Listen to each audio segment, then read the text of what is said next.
जर हवी तुम्हा सुंदर धरा, हसरे गगन, ही सृष्टी घालते साद तुम्हा, देते स्मरण. जर हवी तुम्हा सुंदर धरा, हसरे गगन, ही सृष्टी घालते साद तुम्हा, देते स्मरण. ही साद घालती झाडे, कामध्ये थांबती वारे, हे पहा संपले पाणी, मातीस दुखवले कोणी. ही जीवसृष्टी हा निसर्ग सुंदर, मातीची पुण्याई, सांगती उद्याच्या पिढ्या म्हारे, जपा जपा हिरवाई. थांबवू चला हे प्रदूषण, लाभू दे जगा संजीवन, या करू जतन वातावरण, रे चला जपू पर्यावरण. आपले पर्यावरण, आपले पर्यावरण, आपले पर्यावरण, आपले पर्यावरण.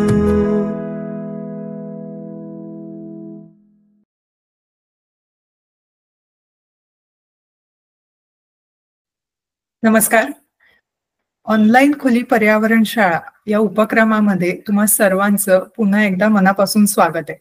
ठाणे महानगरपालिका आणि पर्यावरण दक्षता मंडळ यांनी एकत्रितपणे सुरू केलेल्या या उपक्रमाच्या 48व्या सत्रामध्ये आज आपण सर्व पुन्हा भेटत आहोत. ऑनलाईन खुली पर्यावरण शाळा हाच असा पर्यावरण दक्षता मंडळाचा एक सुज्ञ उपक्रम आहे. त्याचप्रमाणे शाळेतील विद्यार्थ्यांना आणि सर्वच नागरिकांना पर्यावरण संवर्धनाबद्दल अधिक जागरूक करण्यासाठी म्हणून संस्था विविध उपक्रम प्रकल्प राबवत असते. त्यातील प्रत्येक एका उपक्रमाची आपण सत्राच्या सुरुवातीला माहिती करून घेत असतो आणि आज आपण माहिती करून घेणार आहोत आपलं पर्यावरण लघु चित्रपट महोत्सव म्हणजेच आपलं पर्यावरण फिल्म फेस्टिवल या प्रकल्पाबद्दल. 2009 मध्ये या उपक्रमाची सुरुवात झाली. ठाणे, कल्याण, डोंबिवली, मुंबई यासारख्या ठिकाणी लघु चित्रपट महोत्सवाचे आयोजन केले जाते. दृकश्राव्य माध्यमातून पर्यावरण संवर्धनाविषयी दिलेली ही शिकवण मुलांच्या, विद्यार्थ्यांच्या लगेच लक्षात राहते. त्यामुळे पर्यावरण संवर्धनासाठीचे उपाय असो किंवा काही समस्या असो किंवा भारतातील निसर्गरम्य ठिकाणं असो, जैवविविधता, प्रदूषण रोखण्यासाठी काय करावं यासारख्या विविध विषयांवर असलेल्या 800हून अधिक फिल्म्स, डॉक्युमेंटरी फिल्म्स आपल्याकडे उपलब्ध आहेत आणि आपण शाळांमध्ये किंवा ऑडिटोरियम्समध्ये शाळेतील विद्यार्थ्यांसाठी याचे शोज करत असतो. स्क्रीनवर दिसत असलेली काही क्षणचित्रे तुम्ही याची पाहू शकता. आपलं पर्यावरण लघु चित्रपट महोत्सव हा संस्थेचा एक सुबक उपक्रम आहे ज्यामधून विद्यार्थ्यांना पर्यावरण संवर्धनाविषयी नक्कीच जागरूकता निर्माण होते. आता आपण सत्राच्या पुढे जाऊया आणि आजचं आपलं सत्र 48वं आहे ज्याचं नाव आहे माझा तलाव मोहीम. संस्थेच्या माझा तलाव या प्रकल्पाबद्दल आज आपण जाणून घेणार आहोत आणि त्यासाठी आपल्याला मार्गदर्शन करणार आहेत सुरभी वालावलकर ठोसर मॅडम. मॅमची मी थोडक्यात ओळख करून देते. बायोडायव्हर्सिटी या विषयामध्ये त्यांनी MSc केलेलं आहे गरवारे कॉलेज पुणे येथून. त्यानंतर सेवा इंटरनॅशनल या USA मधील NGO मध्ये त्या प्रोजेक्ट कन्सल्टंट म्हणून कार्यरत होत्या. पर्यावरण दक्षता मंडळाचा माझा तलाव हा जो उपक्रम आहे त्याच्या प्रोजेक्ट मॅनेजर म्हणून त्या काम करत आहेत. तसेच ठाण्यातील प्रसिद्ध सतीश प्रधान ज्ञानसाधना कॉलेजमध्ये मॅम बायोलॉजी या विषयाच्या असिस्टंट प्रोफेसर म्हणून कार्यरत आहेत. आजच्या माझा तलाव या विषयाची माहिती देण्यासाठी त्यांना मी इथे आमंत्रित करते. नमस्कार. आज आपण जाणून घेणार आहोत आपल्या संस्थेच्या माझा तलाव या प्रकल्पाबद्दल. माझा तलाव ही मोहीम खरं तर सुरू करून 1.5 वर्ष झाली आहेत संस्थेला आणि आपल्या ठाण्यामधले जेवढे तलाव आहेत त्या सगळ्या तलावांच्या बद्दल अवेअरनेस आणि त्या तलावांचं कन्झर्वेशन व्हावं या दृष्टिकोनातून आपण ही माझा तलाव ही मोहीम सुरू केली. त्याविषयी आपण आज जाणून घेणार आहोत आजच्या सत्रामध्ये. तर सर्वप्रथम तलाव आणि डबकं म्हणजे तलाव, लेक म्हणतो आपण किंवा पॉन्ड म्हणतो. तर बेसिकली तलाव कशाला म्हणावं याविषयी मी तुम्हाला थोडक्यात एक सांगते. की लेक म्हणजे मोठं साईजने मोठी वॉटर बॉडी असते आणि त्याच्यामध्ये बेसिकली फ्रेश वॉटर असतं, म्हणजे तलाव हा गोड्या पाण्याचा असतो. त्यानंतर तलावा 2 प्रकारे तो फॉर्म होऊ शकतो. एक तर नैसर्गिकरित्या तलाव फॉर्म होऊ शकतो किंवा आर्टिफिशियली फॉर्म होऊ शकतो.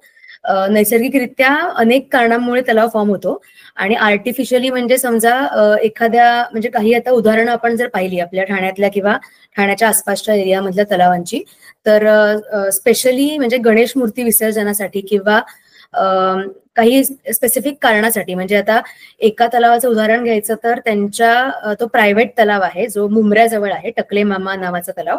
तर त्या एरियामध्ये त्या तलावामध्ये त्यांचं गाई गुरांना डुंबण्यासाठी त्याने तो तलाव बांधला आहे, स्पेशली त्या कारणासाठी. तर अशा अनेक कारणांसाठी वेगवेगळ्या प्रकारचे तलाव हे बांधले जातात. बेसिकली जर आपण तलाव आणि डबकं यामधलं जर फरक जर पाहिला तर डबक्यापेक्षा म्हणजे पॉन्डपेक्षा तलाव हा मोठा असतो साईजने आणि खोल देखील असतो. म्हणजे आपण जर सनलाईट जर पाहिला म्हणजे सूर्यप्रकाश जो असतो तो डबक्याच्या अगदी तळापर्यंत पोहोचतो, परंतु तलावाच्या तो अगदी शेवटपर्यंत पोहोचू शकत नाही, कारण की तो तलाव खोल असतो. त्यानंतर बायोडायव्हर्सिटी असते, म्हणजे आपण वॉटर बॉडी म्हटलं किंवा तलाव म्हटलं किंवा कुठलाही पाण्याचा सोर्स जर म्हटलं तर तिकडे बायोडायव्हर्सिटी ही आलीच. तर अनेक प्रकारची विविध प्रकारचे म्हणजे कीटक असतात किंवा म्हणजे छोट्या छोट्या मायक्रो ऑर्गॅनिझम्स पासून ते मोठ्या सजीवांपर्यंत सर्व प्रकारची बायोडायव्हर्सिटी आपल्याला तलावांमध्ये पाहायला मिळते. आपण पुढे याविषयी माहिती घेणार आहोत, बायोडायव्हर्सिटी कुठल्या कुठल्या प्रकारची आपण पाहू शकतो ते. त्यानंतर प्रत्येक तलावामध्ये म्हणजे तलावाला कुठला तरी पाण्याचा सोर्स असावा लागतो, तर त्यामध्ये नद्या नंतर ओढे असतात. पाऊस हा सर्वात मोठा सोर्स आहे तलावांसाठी पाण्याचा. आणि बेसिकली ग्राउंड वॉटर सुद्धा खूप महत्वाचं आहे, म्हणजे आपल्या जमिनीच्या खाली जे पाण्याचे साठे आहेत तर ते सुद्धा तलाव भरण्यासाठी किंवा तलावाचं जी वॉटर लेवल आहे ती मेंटेन करण्यासाठी त्यांचा खूप महत्वाचा रोल असतो. आणि प्रत्येक तलावाला हे खूप महत्वाचं आहे की त्याला इनफ्लो आणि आउटफ्लो असावे लागतात, जेणेकरून ते पाणी जे असतं ते स्टॅग्नंट किंवा एका जागी राहत नाही, ते पाणी वाहतं राहतं. तर त्यामुळे प्रत्येक नैसर्गिक तलावाला तर इनफ्लो आणि आउटफ्लो असतातच. काही आर्टिफिशियल तलावांना देखील त्यांनी मुद्दामून ते ठेवलेले असतात खालच्या बाजूनी किंवा साईडने सुद्धा असतात बऱ्याच तलावांना.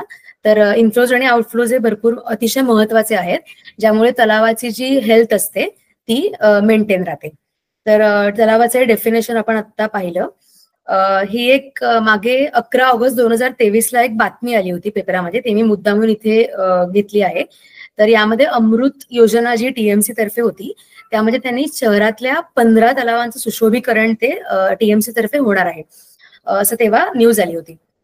तर यामध्ये आपण खाली काही बघू शकतो. तर काही तलावांची नावं आपण पाहू शकतो. तुर्फापाडा आहे, खारेगाव, हरियाली, शिवाजीनगर आहे, कौसा, नंतर कचराळी, रायला देवी, हे सर्व तलावांचे ते ह्या 15 तलावांचं सुशोभीकरण होणार होतं. तर सुशोभीकरण जेव्हा आपण म्हणतो म्हणजे आपली जी माझा तलाव मोहीम आहे ती त्या गोष्टीवरती बेस्ड आहे की सुशोभीकरण जेव्हा आपण म्हणतो तेव्हा ते मानव केंद्रित सुशोभीकरण असतं, म्हणजे आपण माणसाचा विचार करून तलावाला सुशोभित करतो. फॉर एक्झाम्पल तुम्ही ते पाहू शकता की तलावाभोवती बैठकीची जागा असेल किंवा जॉगिंग ट्रॅक असेल, फुटपाथ असेल, तर हे सर्व ज्या गोष्टी आहेत त्या मानव केंद्रित आहेत. त्यामुळे सुशोभीकरण जे असतं ते मानव केंद्रित होतं. परंतु आपली जी माझा तलाव मोहीम आहे ती आपण संवर्धनासाठी करत आहोत. त्यामुळे जे आपली टॅगलाईन जी आहे या माझा तलाव मोहिमेची ती आहे संवर्धनासाठी सुशोभीकरण. म्हणजे सुशोभीकरण जे आपलं झालं पाहिजे ते नेचर सेंट्रिक किंवा निसर्गाला केंद्रस्थानी ठेवून झालं पाहिजे, यासाठी आपण ही माझा तलाव मोहीम सुरू केली आहे. आणि यामध्ये खाली आपण काही गोष्टी पाहू शकतो जसं की एरेशन मशीन आहे किंवा फ्लोटिंग वेटलँड्स आहेत. तर यासारख्या गोष्टी सुद्धा आपल्या तलावाची जी पाण्याची क्वालिटी असते ती सुधारण्यासाठी यासारख्या गोष्टींमुळे मदत होते. तर अशा गोष्टी सुद्धा प्रत्येक तलावामध्ये करणं आवश्यक आहे. आणि ज्या बाकी गोष्टी आहेत सुशोभीकरण हे असावं, परंतु जास्तीत जास्त त्याचा भडीमार असू नये त्या तलावाच्या भोवती. म्हणजे उदाहरण घ्यायचं झालं तर आता आम्ही ऑलमोस्ट सर्व तलावांचे फोटो काढतो वर्षभरामध्ये. तर प्रत्येक महिन्याला आम्ही जाऊन तलावाला भेट देतो आणि त्यांचे फोटोज काढतो. तर आत्ताच आमच्या निदर्शनास असं आलं की काही तलावांच्या बाजूला जे टाईल्स लावलेले असतात, तर आत्ताच त्यांनी 6 महिन्यापूर्वी नवीन टाईल्स लावले होते.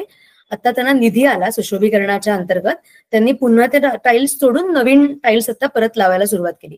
तर ह्या ज्या गोष्टी आहेत या जर आपण कमी केल्या आणि तलावाच्या पाण्याच्या काय म्हणतात त्याला, पाण्याचं जे क्वालिटी असते त्यावर जर आपण फोकस केला तर तलावातील पाण्यासाठी सुद्धा ते चांगलं आहे, बायोडायव्हर्सिटीला सुद्धा ते उपयुक्त होऊ शकतं.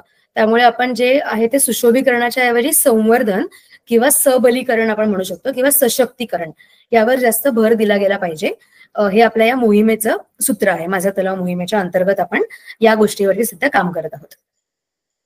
त्यानंतर आता आपण जाणून घेऊ की माझा तलाव ही मोहीम का सुरू करण्यात आली. तर आपल्या सर्वांना माहितच आहे की ठाणे हे तलावांचं शहर आहे, सिटी ऑफ लेक्स म्हणून आपण ठाण्याला ओळखतो. आणि जेव्हा आपण ही मोहीम सुरू केली तेव्हा आपल्याला 42 तलाव म्हणजे 42 तलाव सापडले. तर यामध्ये एक TMCच्या एक मॅडम आहेत, नूतन बांदेकर म्हणून शिक्षिका आहेत त्या. तर त्यांचा यामध्ये खूप महत्वाचा रोल आहे, कारण त्यांनी स्वतः एकट्याने फिरून हे सर्व तलाव शोधून काढले, 42 तलाव. आणि त्या तलावांची आपण ही मोहीम सुरू केलेली आहे. आपल्या संस्थेने देखील म्हणजे पर्यावरण दक्षता मंडळाने साधारण एक 16-17 वर्षांपूर्वी ठाण्यातल्या सर्व तलावांचं फोटोग्राफिक डॉक्युमेंटेशन केलं होतं. आणि आपण ते काही शाळांमध्ये किंवा कॉलेजेसमध्ये आपण त्याचं एक्झिबिशन्स देखील भरवले होते. आता पुन्हा 16-17 वर्षांनंतर म्हणजे साधारण 5 जून 2023ला आपण ही माझा तलाव मोहीम पुन्हा सुरू केली. आणि त्या पुस्तकाचा यामध्ये खूप महत्वाचा रोल आहे, कारण त्या पुस्तकामुळेच आपल्याला समजलं की एवढे तलाव आपल्या आसपास आहेत आणि त्यानुसार आपण ती मोहीम सुरू केली. तर बेसिकली आपल्या सर्वांचं हे कर्तव्य आहे, आपण एक भारताचे जागरूक नागरिक आहोत, त्यामुळे आपलं कर्तव्य आहे की आपण आपल्या जे बाजूला जे आसपास जे नॅचरल रिसोर्सेस आहेत किंवा फॉरेस्ट आहे किंवा अजून जे काही आपल्या आजूबाजूला आहे त्याची काळजी आपण घेतली पाहिजे. आणि तलावांची काळजी घेणं हा त्याच्यातलाच एक वन ऑफ द वेज आपण म्हणू शकतो.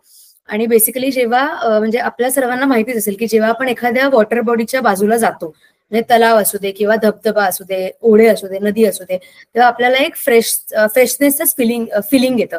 म्हणजे एक पॉझिटिव्हिटी असते तिकडे, त्याच्या तलावाच्या आजूबाजूला आपल्याला एक चांगलं वातावरण असतं. तर यासाठी आपले जे तलाव आहेत किंवा कुठलेही वॉटर सोर्सेस आहेत त्याचं कन्झर्वेशन हे व्हायला पाहिजे. आणि म्हणून आपण त्याला माझा तलाव असं नाव दिलं. जेव्हा आपण एखाद्या गोष्टीला माझी गोष्ट आहे असं म्हणतो तेव्हा आपोआपच त्या गोष्टीविषयी आपलं एक आपलेपणाची भावना निर्माण होते. म्हणजे आपण घरामध्ये आपण कसं माझं घर म्हणतो, माझा मोबाईल, माझा फोन, तर जेव्हा आपण ते माझं म्हणतो तेव्हा ही जी माझेपणाची किंवा आपलेपणाची भावना असते ती तलावांच्या बाबतीत देखील निर्माण व्हावी, म्हणून आपण या मोहिमेला माझा तलाव असं नाव दिलं. आणि या मोहिमेचा तुम्ही सर्व देखील एक भाग होऊ शकता. तुम्ही जेव्हा ही मोहीम जॉईन कराल, म्हणजे एक चळवळ आहे ऍक्च्युली, तुम्ही जॉईन कराल तेव्हा तुम्हाला बाकी सर्व तलावांची देखील माहिती या मोहिमेच्या अंतर्गत होईल आणि सर्व तलावांचा अभ्यास देखील तुम्ही आपल्या या मोहिमेच्या अंतर्गत करू शकता. प्रत्येक स्लाइडच्या फोटोवरती तुम्ही इथे खाली नाव आणि त्याचं तलावाचं नाव आणि तारीख सुद्धा पाहू शकता. साधारण ऑक्टोबर 2023च्याही आधीपासून, ऑक्टोबर म्हणजे लास्ट इयर पासून आपण सर्व तलावांचे फोटोग्राफ्स दर महिन्याला जाऊन काढतो. तर आपल्याकडे पूर्ण 42 तलावांचे फोटोज आणि हे सर्व डिटेल्स आपल्याकडे उपलब्ध आहेत माझा तलाव मोहिमेच्या अंतर्गत. त्यानंतर ही काही लिस्ट आहे तलावांची की टोटल 42 तलाव कुठले आहेत ते यामध्ये तुम्ही पाहू शकता की आपण त्याचे 3 विभागांमध्ये वर्गीकरण केलं आहे. घोडबंदर विभागातले काही तलाव आहेत, नंतर कळवा, मुंब्रा, दिवा या विभागातले तलाव आहेत, ठाणे शहरामधले तलाव आहेत. तर अशा 3 विभागांमध्ये आपण सर्व तलावांचं वर्गीकरण केलं आहे. तर आता घोडबंदरमध्ये आपण पाहिलं तर सुरुवात म्हणजे आपल्या कोलशेत पासून सुरू होऊन ते ओवळ्यापर्यंत जे सगळे तलाव आहेत ते आपण त्या घोडबंदर एरियामध्ये घेतले आहेत. त्यानंतर कळव्यापासून सुरू होऊन दिवा आहे, नंतर खिडकाळी आहे. तर या सर्व एरियातले तलाव आपण यात कळवा, मुंब्रा, दिवा विभागामध्ये घेतो. आणि ठाणे शहरामधले जेवढे तलाव आहेत ते आपण ठाणे सिटीच्या अंतर्गत घेतले आहेत. तर इकडे सर्व तुम्ही त्यांची नावं पाहू शकता. ठाणे शहरामध्ये जर पाहिलं तर तलावपाळी आपल्या सर्वांना माहितीच आहे. तसंच ब्रह्माळा आहे, सिद्धेश्वर आहे, मखमली आहे, कचराळी आहे, घोसाळे, जेल असे अनेक तलाव आपल्या ठाणे शहरामध्ये आहेत. ठाणे पूर्वमध्ये 3 तलाव आपल्याला आढळतात. हरियाली तलाव आहे, पांडुरंग भोईर तलाव आहे आणि कमळ तलाव आहे. तसंच कळवा, मुंब्रा, दिवा विभाग जर आपण पाहिला तर कळवा, खारेगाव विभागात 3 तलाव आहेत. कळवा, खारेगाव आणि मफतलाल असे 3 तलाव त्या विभागात आहेत. आणि त्याच्या पुढे सरळ आपण मुंब्र्याच्या दिशेने जाऊ लागल्यानंतर तिकडे मुंब्रेश्वर आहे, कौसा आहे आणि पुढे मग दिवा, दाती असे हे सर्व तलाव आपल्याला त्या एरियामध्ये पाहायला मिळतात. आणि घोडबंदर एरियामध्ये देखील ओवळा बस स्टॉप जो आहे त्याच्या 2 साईडला 2 अपोजिट तलाव आहेत. एक नार तलाव आहे आणि एक ओवळा तलाव आहे. त्यानंतर तिकडून थोडं पुढे गेलं की मोघरपाडा तलाव येतो. आणि हिरानंदानी आपल्या सर्वांना माहित असेल तर हिरानंदानीच्या एरियामध्ये कावेसर तलाव आहे. तर असे अनेक तलाव आपल्या ठाण्यामध्ये आहेत आणि या सर्व तलावांचं संवर्धन आपण या माझा तलाव मोहिमेच्या अंतर्गत करत आहोत. पूर्वी जर आपण पाहिलं म्हणजे एक काही वर्ष आपण जर मागे गेलो तर ठाण्याच्या एरियामध्ये 65 पेक्षा जास्त 65 पेक्षा जास्त तलाव होते आणि आता केवळ 42 तलाव शिल्लक आहेत. तर जे तलाव राहिले आहेत त्यांचं आपण संवर्धन करण्याच्या दृष्टिकोनातून आपण ही माझा तलाव मोहिमेची सुरुवात केली. आता जेव्हा आपण एखाद्या तलावाला भेट देतो तेव्हा तो तलाव हेल्दी आहे का अनहेल्दी आहे हे आपण कशावरून ओळखू शकतो. तर हे काही इंडिकेटर्स आपण या दृष्टिकोनातून काढलेले आहेत जेणेकरून त्या इंडिकेटर्सच्या मदतीने तुम्ही सांगू शकता की तुमचा तलाव जो आहे तो हेल्दी आहे का अनहेल्दी आहे. तर यामध्ये बेसिकली सर्वात पहिले पाण्याच्या बद्दल आपण विचार करू शकतो. तर पाण्याचं क्लॅरिटी आणि कलर हे सर्वात मोठा पॅरामीटर आहे.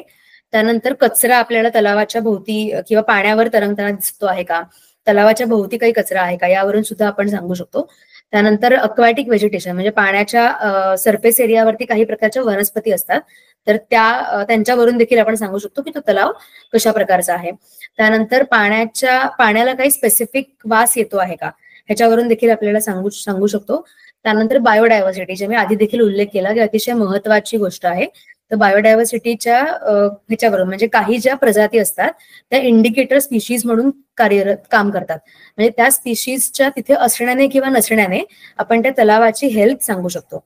त्यानंतर शोअरलाईन कंडिशन आहे म्हणजे त्याचे जे काठ जो आहे तलावाचा तो नॅचरल आहे का तो आर्टिफिशियल आहे किंवा त्याच्यामध्ये कुठल्या प्रकारचं मटेरियल यूज केलं आहे यावरून देखील आपण ते हेल्थ सांगू शकतो. त्यानंतर वर्किंग फिल्टर हा देखील एक महत्वाचा पॉइंट आहे. म्हणजे काही काही तलावांना आपण भेट देतो तेव्हा तिकडे निळ्या आणि पिवळ्या रंगाचे वर्किंग फिल्टर म्हणजे पाण्यामध्ये ऑक्सिजन मिक्स करण्यासाठी तिथे काही वॉटर फिल्टर बसवलेले असतात.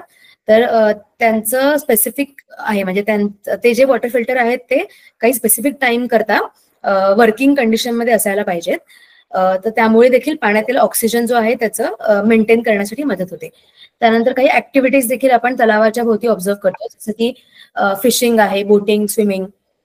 आणि अनहेल्दी लेक जर आपण पाहिला म्हणजे ज्या ऍक्टिव्हिटी चुकीच्या आहेत अशा देखील काही ऍक्टिव्हिटीज आहेत. त्यातली सर्वात महत्वाची ऍक्टिव्हिटी म्हणजे माशांना किंवा पक्ष्यांना खायला घालणं.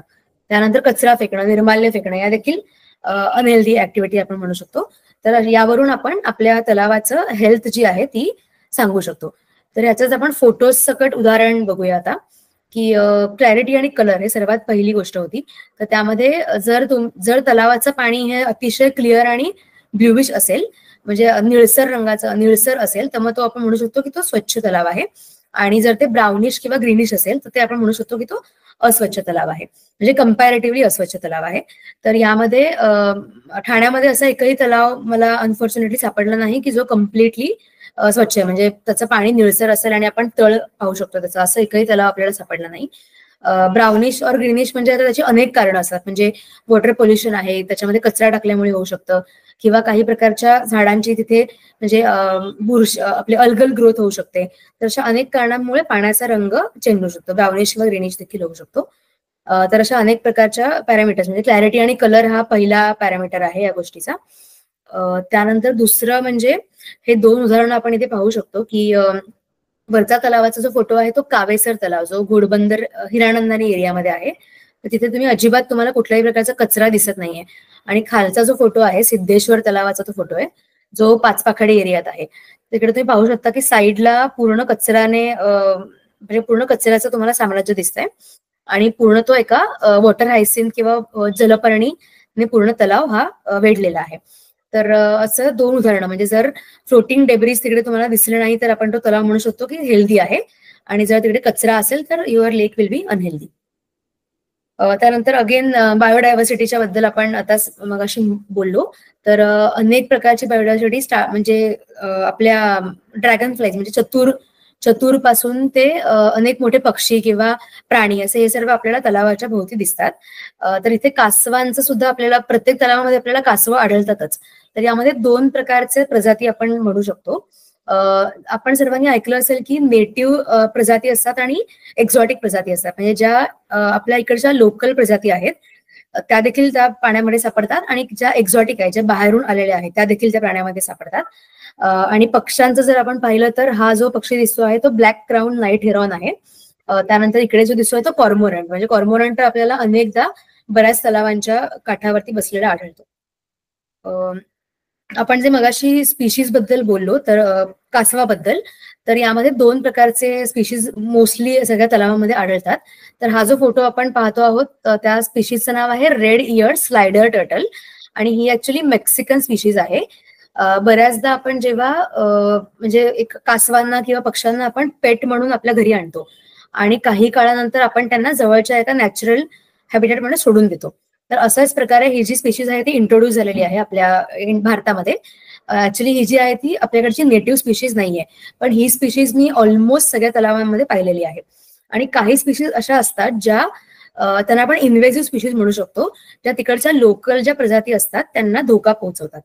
तर अशाही काही प्रजाती या प्राण्याच्या म्हणजे वॉटर बॉडीमध्ये पसरलेल्या आपल्याला आढळतात.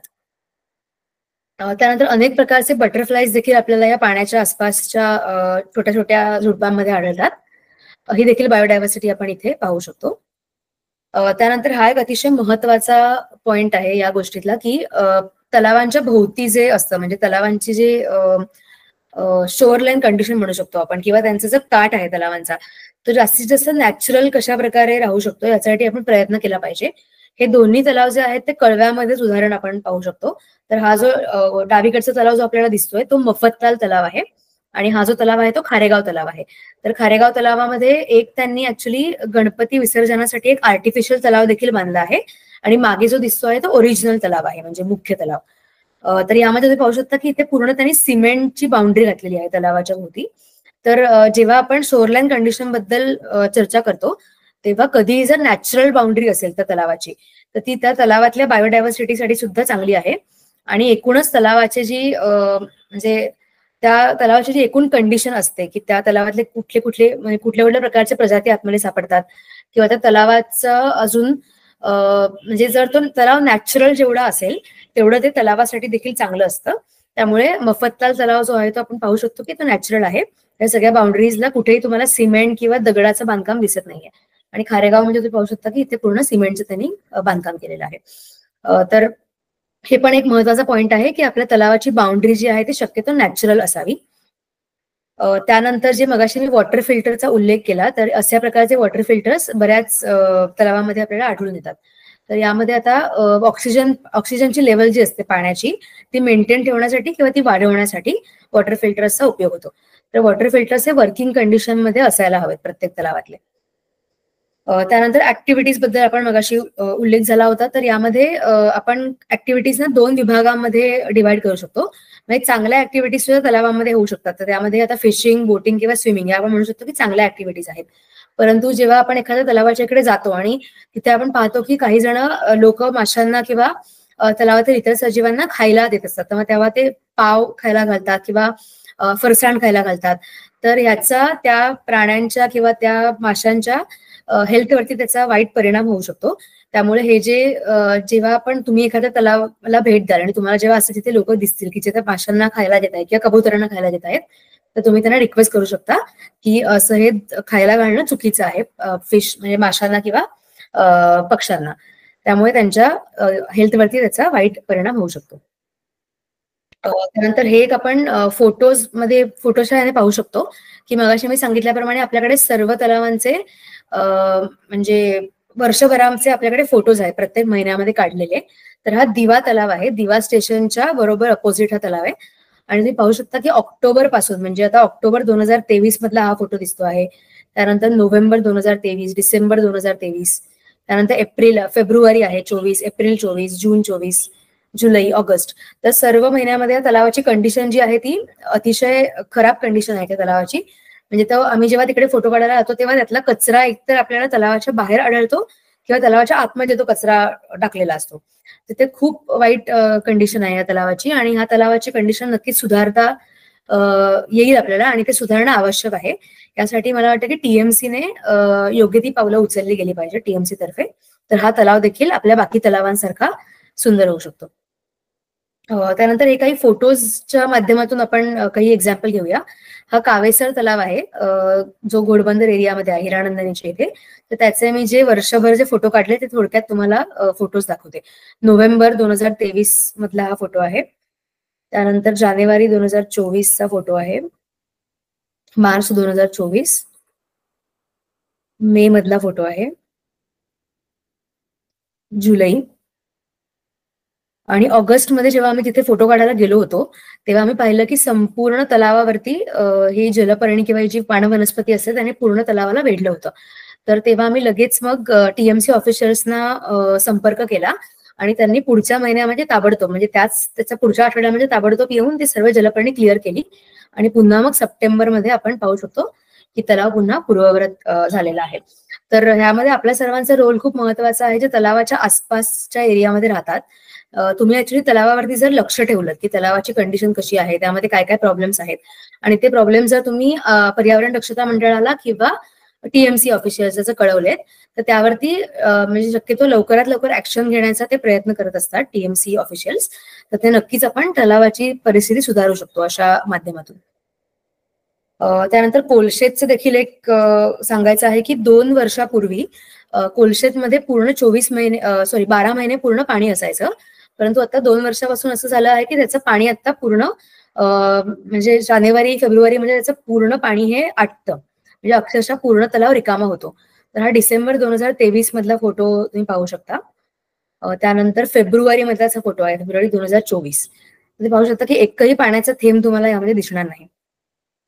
एप्रिलमध्ये सुद्धा सेम कंडिशन होती, म्हणजे फेब्रुवारी पासून ते पूर्ण फेब्रुवारी, मार्च, एप्रिल, मे मध्ये सुद्धा अशीच कंडिशन होती. जून मध्ये थोडा पाऊस पडल्यामुळे पुन्हा त्या तलावामध्ये पाणी दिसत आहे थोडंसं. नंतर जुलैमध्ये पावसामुळे तलाव भरला. ऑगस्टमध्ये पुन्हा तुम्ही पाहू शकता की जुलैचा फोटो तुम्ही पाहिलात तर इकडचं थोडीशी जी वॉटर लेवल आहे ती वाढलेली आहे आणि ऑगस्टमध्ये पुन्हा ती वॉटर लेवल कमी व्हायला सुरुवात झाली. म्हणजे ऑगस्टमध्ये ऍक्च्युली पावसाळा संपत देखील नाही तरी सुद्धा त्याची वॉटर लेवल जी आहे ती कमी कमी व्हायला सुरुवात होते लगेच त्याच महिन्यापासून. त्यानंतर आपण आता माझा तलावचे जे आतापर्यंत आपण काय काय केलं, म्हणजे गेले 1.5 वर्ष आपण ही मोहीम सुरू केली आहे, तर त्यामध्ये आपण आतापर्यंत काय केलं याविषयी एक आढावा घेऊया. यामध्ये एकतर मगाशी सांगितल्याप्रमाणे की आपल्याकडे ऑलमोस्ट 13 महिन्याचं प्रत्येक तलावाचे फोटोग्राफ्स आहेत.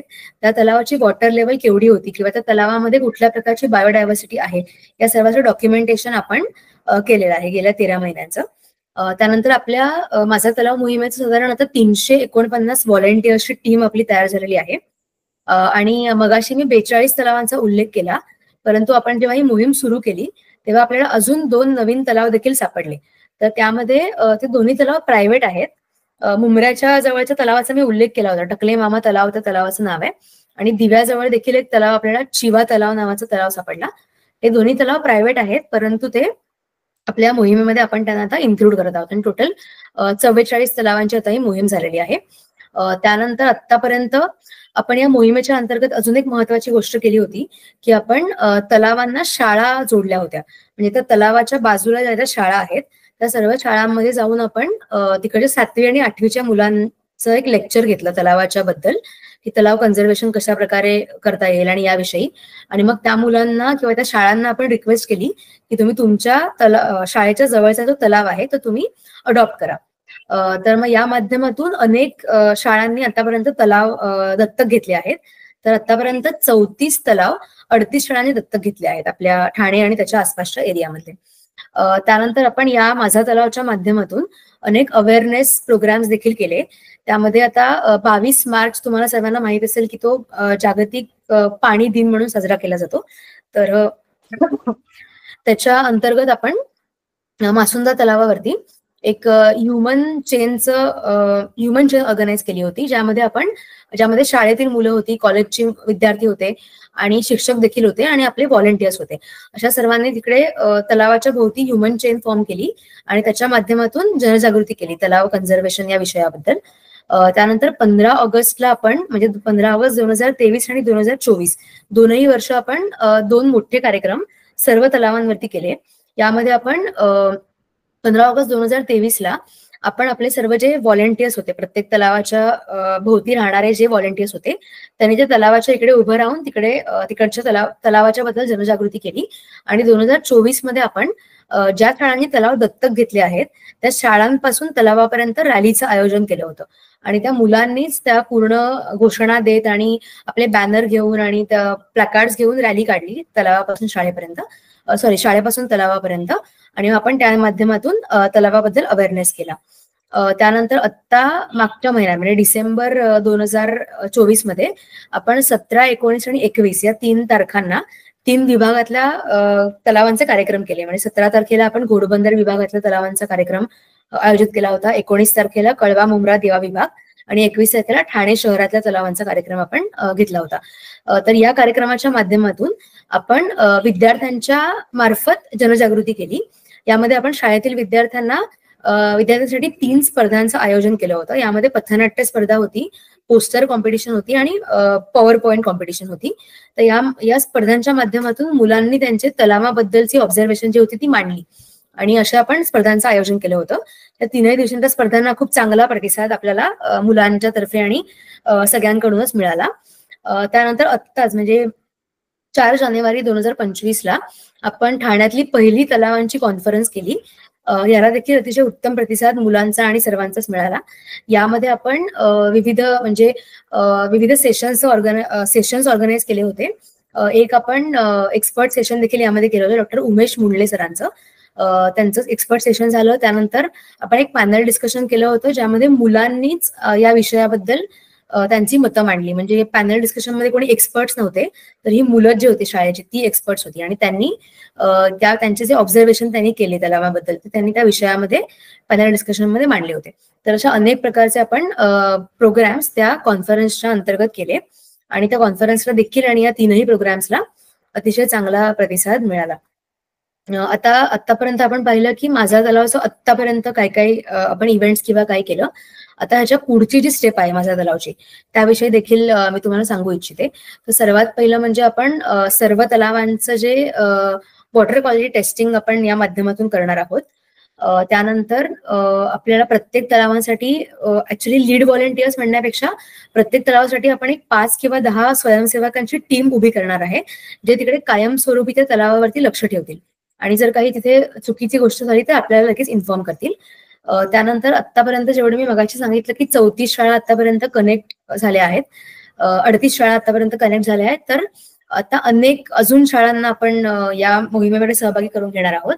शाळांसोबतच तिकडच्या सोसायटीज किंवा बाजूला जे काही क्लब्स असतील, तर अशा सगळ्यांना आपण या मोहिमेचा भाग करून घेणार आहोत या माझा तलावच्या अंतर्गत. आणि त्यानंतर अजून एक पुढचं जे महत्वाचं एक स्टेप आहे ती म्हणजे प्रत्येक तलावाला आपण एक रोटरी क्लब सुद्धा कनेक्ट करणार आहोत. याचं आता आपलं सुरू आहे, म्हणजे इनिशियल पातळीवर चर्चा सुरू आहे. बट जर प्रत्येक एकेका रोटरी क्लबने किंवा एखाद्या लायन्स क्लबने तलाव वेगवेगळे अडॉप्ट केले तर त्या तलावाच्या कन्झर्वेशनसाठी देखील त्याचा उपयोग होऊ शकतो. आणि आपण अनेक प्रकारचे अवेअरनेस प्रोग्राम जसे आतापर्यंत करत आलो विविध तलावांवरती, तसे आपण यापुढे देखील अवेअरनेस प्रोग्राम्स आपण करणार आहोत तलावांच्यावरती. तर एवढं बोलून मी आता थांबते. आणि आपलं जे स्लोगन आहे माझा तलावचं, ते माय लेक माय रिस्पॉन्सिबिलिटी, म्हणजे जे आपण माझा तलाव म्हणतो तर त्यासोबत जबाबदारी देखील येते, म्हणून आपण माझा तलाव माझी जबाबदारी असं आपण स्लोगन ठेवलेलं आहे. आणि तर कोणाला काही याविषयी प्रश्न असतील तर तुम्ही विचारू शकता. इथे मी आता थांबते. आणि तुमचे काही कमेंट, सजेशन्स किंवा तुम्हाला सर्वांना माझा तलाव मोहिमेचा भाग व्हायचा असेल तरी देखील तुम्ही नक्की आम्हाला संपर्क करू शकता. Thank you so much. Thank you very much ma'am. माझा तलाव माझी जबाबदारी हे नक्कीच महत्वाचं वाक्य आहे, आणि हा प्रकल्पही खूप महत्वाचा आहे सर्वच ठाणेकरांसाठी. तर आज आपले जे पार्टिसिपंट जॉईन झालेत त्यापैकी कोणाला काही विचारायचं असेल या मोहिमेबद्दल किंवा तलावाविषयी एकूणच, तर तुम्ही नक्कीच तुमचा माईक अनम्यूट करून विचारू शकता. हॅलो. Yes sir. आता पुढचं फ्युचर प्लॅन्स काय आहेत तुमचे? म्हणजे या तलावांचा आता एकूण अवेअरनेसच्या दृष्टीने मुलांनाही आता त्याची जाणीव झालेली आहे, पण म्हणजे तलाव नुसते व्हिज्युअली खराब दिसतात आपल्याला, पण त्या पाण्याची क्वालिटी नेमकी किती खराब झालेली आहे काय, ते त्याचं काही फ्युचर प्लॅनिंग केलंय का तुम्ही? वॉटर टेस्टिंग, वॉटर अनालिसिस, त्याचे फिजिकल आणि केमिकल पॅरामीटर्स? हो सर. आताच मी म्हणजे फ्युचर ह्याच्यामध्ये सांगितल्याप्रमाणे आपण आता सर्व तलावांचं वॉटर टेस्टिंग करणार आहे, आणि आपण शक्यतो असा प्रयत्न करणार आहे की त्या तलावाचं जे वॉटर पॅरामीटर्स आहेत ते टेस्ट केल्यानंतर ते तलावाच्या बाजूलाच आपण डिस्प्ले जर केले तर त्याच्यामुळे अजून त्या तलावाची आपल्याला क्वालिटी देखील कळायला मदत होईल, आणि अवेअरनेस पण त्याच्यामुळे नक्की वाढू शकतो अजून तलावाचा. तर वॉटर क्वालिटी आपल्या प्लॅन मध्ये आहे. ग्रेट. Thank you ma'am. अजून कोणाला काही प्रश्न नसतील तर आपण पुढच्या अनाउन्समेंटकडे वळूया. काही अनाउन्समेंट्स आहेत, काही प्रोग्राम्स आपले या 2-4 दिवसामध्ये ठरलेले आहेत, त्याबद्दल तुम्हाला माहिती देते की आपल्या सगळ्यांनाच माहिती आहे उपवन तलावावर संस्कृती आर्ट फेस्टिवल आजपासून सुरू झालेला आहे.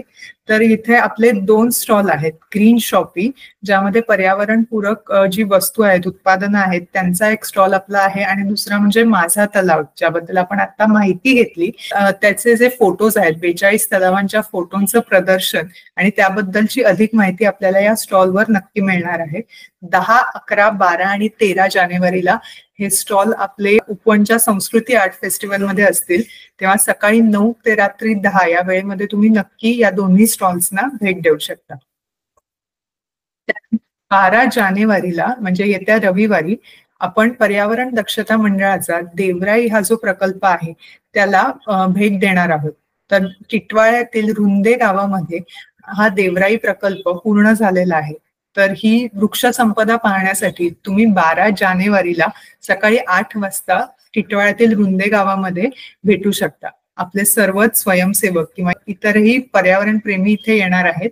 तर तुम्ही अधिक माहितीसाठी खाली दिलेल्या संपर्क क्रमांकावर संपर्क साधू शकता. पुढची अनाउन्समेंट म्हणजे ग्रीन लव्हर्स क्लब हा जो पर्यावरण दक्षता मंडळाचा प्रकल्प आहे त्याच्या अंतर्गत टेरॅरियम वर्कशॉप आपण अरेंज केलेला आहे, जे 12 जानेवारीला म्हणजे रविवारी 3:30 ते 6 या वेळेमध्ये असणार आहे. याची रजिस्ट्रेशन फी देखील आहे. तर तुम्हाला अधिक माहिती हवी असेल तर तुम्ही खाली दिलेल्या संपर्क क्रमांकावर संपर्क साधू शकता. पौर्णिमा मॅडम तुम्हाला याबद्दल अधिक माहिती नक्की देतील किंवा जास्तीत जास्त लोकांनी यामध्ये सहभाग घ्यावा अशी तुम्हाला विनंती आहे. पुढची एक अनाउन्समेंट म्हणजे आपला जलसाक्षरता या प्रकल्पाअंतर्गत माझा तलाव आणि स्वच्छ खाडी अभियान असे 2 सब प्रकल्प आहेत, ज्यामधल्या वर्ल्ड वेटलँड डे म्हणजे जागतिक पाणथळ भूमी दिनानिमित्त आपण दरवर्षी कॉन्फरन्स घेतो आणि यावर्षी आपली 25वी कॉन्फरन्स आहे. तर जी 31 जानेवारीला ऑनलाईन मोड आणि 1 फेब्रुवारीला ऑफलाईन मोड मध्ये होणार आहे. तर जास्तीत जास्त लोकांनी यामध्ये सहभाग घ्यावा. हा आपला रजिस्ट्रेशन फॉर्मसाठी एक QR कोड देखील आपल्याला पोस्टरवर दिसत आहे. तर या 4ही कार्यक्रमांचे पोस्टर्स आपल्या ऑनलाईन खुली पर्यावरण शाळेच्या व्हॉट्सअप ग्रुपवर मी पाठवून देईन.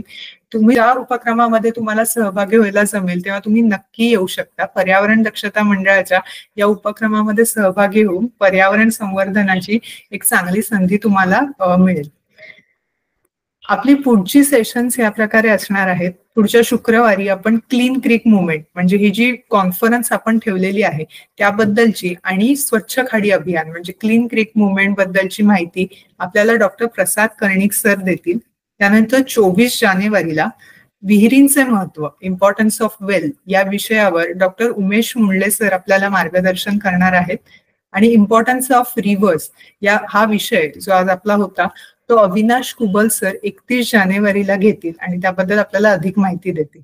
तेव्हा हा महिना आपण पाण्याला डेडिकेट केलेला आहे, पाणी या विषयाला डेडिकेट केलेला आहे.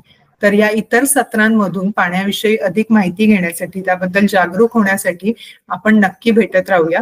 पुढच्या शुक्रवारी एका नवीन विषयासहित आणि नवीन स्पीकर बरोबर भेटूया. आजच्या आपल्या स्पीकर सुरभी वालावलकर ठोसर यांचे पुन्हा एकदा मनापासून धन्यवाद आणि तुम्ही सर्वजण सहभागी झालात, तुमचेही आभार. भेटूया आपण पुढच्या शुक्रवारी. नमस्कार.